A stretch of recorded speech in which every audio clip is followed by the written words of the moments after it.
In this lesson, we are going to learn about diplomatic agents.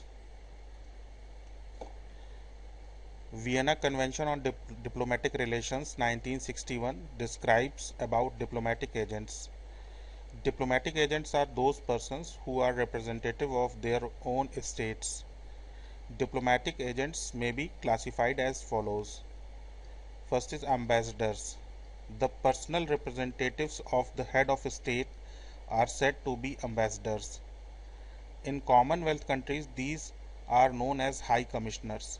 For example, representative of Pakistan in India is called High Commissioner. The appointment of ambassador is subject to the assent of receiving state.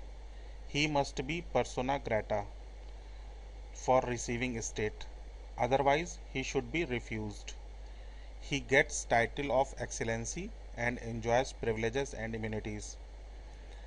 Diplomatic agents में जो सबसे पहली category है ambassadors, ये बहुत ही important person होते हैं और इनको हम लोग जो है कॉमनवेल्थ कंट्रीज़ में हाई कमिश्नर भी बोलते हैं और एक्सीलेंसी का टाइटल दिया जाता है और इनको काफ़ी प्रिविलेजेस और इम्यूनिटीज़ होती है उस कंट्री में जहाँ पे ये अपॉइंट होते हैं. सेकंड है ministers. Ministers are other diplomatic officials but they are not personal representative of head of the state. They get lesser privileges and immunities than ambassadors. However, they are presented almost equal to ambassador. Second category ministers की है. ये भी जो है approximately ambassador के ही equivalent होते हैं. Third है charge d'affaires. These are officials accredited to foreign office of another state by foreign office of our state. Usually they are appointed temporary. ये फॉरेन ऑफिसेज में होते हैं ज़्यादातर अपॉइंट और ये टेम्परेरीली अपॉइंटेड होते हैं. अब देखते हैं functions of diplomatic agents. First is diplomatic agents क्या करते हैं. First is representation. They represents home state and communicate affairs of home state to host state. Negotiation. They negotiate various aspects on behalf of home state and make friendly relation with host state. Protection. They protect the national interest of home state and protect property subject to international law. Observation. Observation of happenings and events of host state and sends periodical and special report to home state. Promotion of friendly relation. Promotion of friendly relation between the two states and develop the economic, cultural, social relationship between two states. Now we will see what are the privileges and immunities of diplomatic agents. First is inviolability of diplomatic agents. It is well established principle of international law that person of envoy is regarded inviolable. Person freedom and dignity is inviolable of diplomatic agents. Receiving state must give due respect to diplomatic agents.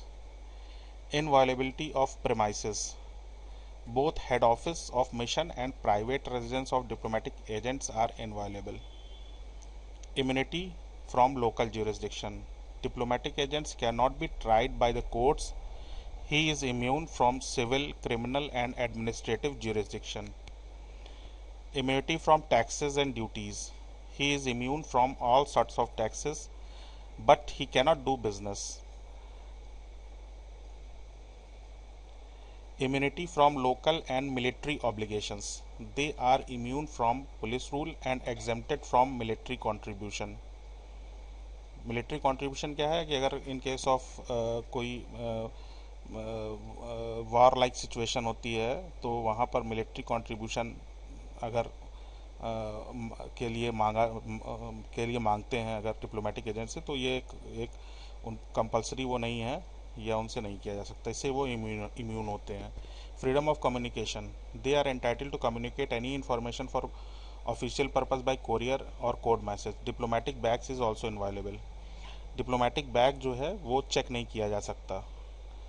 ये immunity और privilege होता है इनका. Freedom of movement. They can move anywhere with in the territory of the state but can not visit prohibited security zone. Right to worship.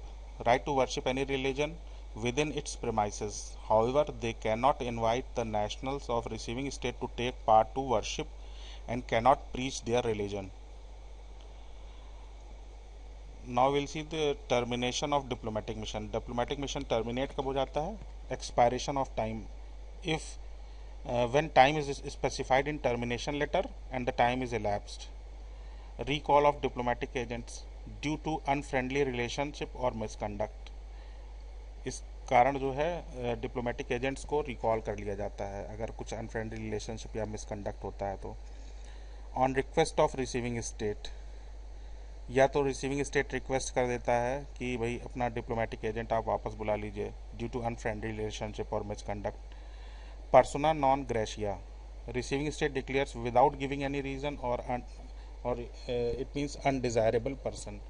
Receiving state सिर्फ ये अगर declare कर देती कि he is persona non grata यानी he is undesirable person, तो उसमें receiving state को कोई रीज़न देने की ज़रूरत नहीं है और डिप्लोमेटिक मिशन को टर्मिनेट कर दिया जा सकता है. Termination of mission as whole in case of war declared between two state. अगर वॉर हो गया दो स्टेट्स के बीच में तो अपने आप ही डिप्लोमेटिक मिशन टर्मिनेट हो जाता है.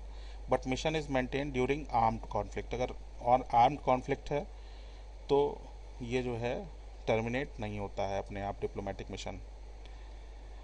Wish you happy learning. Please like this video and don't forget to subscribe this channel. It is totally free. Thank you.